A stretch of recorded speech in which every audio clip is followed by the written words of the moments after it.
سلامونه دوستانو، د دې جملې ځکه په الماني ژبه باندې کله چې موږ چاته وایو بل بس یا راتلونکی بس کله ده یا کله زی، دغه جمله په الماني ژبه داسې وایو wann fährt der nächste Bus.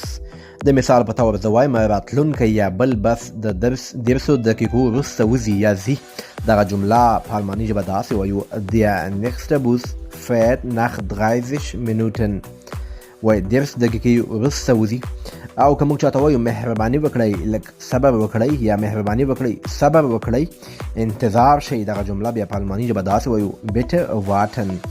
bitte warten. دوستانو کمنټونه وکړئ، لایکونه هم ورکړئ چې اکاونټ له مشکلات څخه وځي او ستاسو لپاره دغه ښایسته د الماني ژبې جملې، اصطلاحات او لغتونه راوړم. کولی شئ تاسو هم خپلې پوښتنې په کمنټونو کې وکړئ. مننه.